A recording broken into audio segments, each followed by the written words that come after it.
Ito ang inaasahang sorpresa ng dalagitang si Tame para sa kanyang 14th birthday. Habang mahimbing kasi siyang natutulog sa kanilang bahay sa Alicia, Zamboanga, Sibugay, may biglang nangagat at nagsumiksik pa sa kanyang tenga. Aray! Aray! Ang sakit! Ang sakit talaga! Aray! Aray ko! Sumigaw, sakit yung tainga niya, may pumasok daw. Sakit yung tenga ko! Ano nangyari sa'yo? Sabi niya, Mang, masakit mang, tulong mang. Umiiyak siya, malantong-lantonan niya. Mama, tapang, kuya. Agad silang humingi ng saklolo sa kapitbahay nilang si Javier. Pinapalo niya yung tenga at sabay iyak tsaka sigaw. Sabi niya, agay, agay, agay. Sinilip ko po yung tenga niya. Wala po akong nakita. Ilagyan namin ng baby oil. Pinuno po namin. Mga ilang minuto po lumipas, may lumabas. Napatili sila sa kanilang nakita. Ang pumasok kasi sa kanyang tenga. Ipis. Ang ipis, hindi lang daw pumasok sa tenga ni Tame. Nangitlog pa raw ito sa loob. Oo, yun. Kulay puti po siya. Mananindig po yung balahibo ng katawan ko. Anak ng ipis!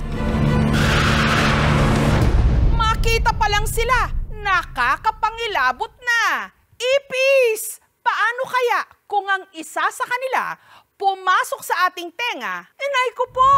Sinubukan itong tiyaниin ni Javier. Sabi ko sa kanya, Tame, huwag kang gumilaw kasi kapag gumalaw ka, maaari ikasugat ng tenga mo yun. Nakaawa ko sa paa ni Tami. Sabi niya, Mang, tulong. Malikot si Tami. Nung dahan-dahan ko po pinipihit tsaka hinhila, si Tame po, panay iyak po. Pero nung sinungkit na ni Javier ang ipis,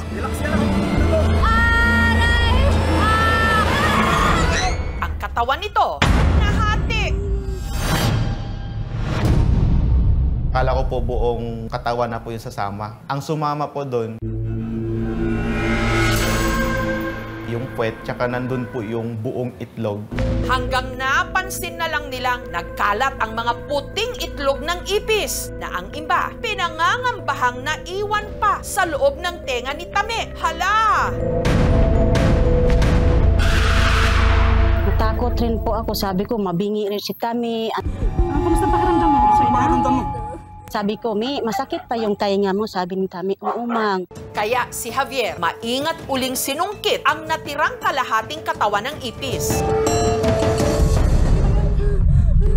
Hanggang tuluyan na niya itong natanggal. Hindi ko po ma-explain din sa sarili ko kung ano yung naramdaman ko kasi sobrang laki po ng ipis na pumasok sa tenga niya. Si Tame, natameme. Ang ipis kasi na pumasok at parang nangitlog pa sa kanyang tenga, nasa kalahating pulgada o half-inch ang haba at 1/4 inch naman ang lapad. Nakita ko po yun, sir, nandiri po ako. Iyak-iyak na rin ako. Sabi ko, tulungan niyo ako rin, tulungan. Sabi ni Aber, natakot rin po ako. Nagdugo yung tainga ni Tami. Hinala ng mag-ina ang ipis nagmula sa nakatambak na nyog na ginagamit nila sa paggawa ng bibingka. Galing yun sa labas, pumasok sa bahay namin. Sa labas yung mga natambak ng bunot. Ayon naman sa isang entomologist o eksperto sa mga insekto, ang pumasok sa tenga ni Tame, hindi raw yung typical na ipis na nakikita natin sa ating mga bahay, kundi yung Pycnosilus indicus o burrowing cockroach. Yung klase ng ipis na talagang mahilig sumiksik.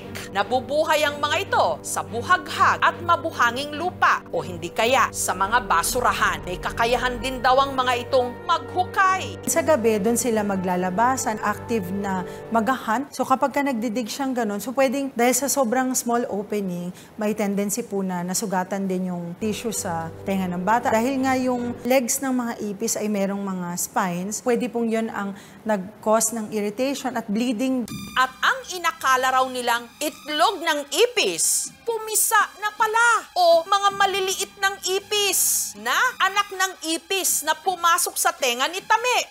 Naku po! Samantala, 2 araw makalipas ang insidente. Sabi ko, Mi, masakit pa yung tainga mo. Sabi ni Tami, oo mang, masakit pa. Pinainom ko rin ng amoxicillin, pinamik. Linagyan ko yun ng haplas niyang tainga niya. Kaya ipina-check up na rin ng aming team si Tami. Tinignan ko yung patient, yung tenga niya. Wala na yung ipis sa loob, pero may natira na isang leg ng ipis. Intact naman yung eardrum niya. There were some blood clots na nilinis ko na rin. Ang mga ipis, kadalasan gusto nila sa mga madidilim na lugar and they usually crawl sa sahig. So I would suggest na palaging dapat malinis. Nawalisan namin yung higdaanan namin yung salig. Sabi ko, matulog siya, Mi. Ano yun yung tainga mo? Takpan mo yun yung towel. Para hindi na gumapang, lumipad, at pumasok sa ating mga tenga ang mga ito.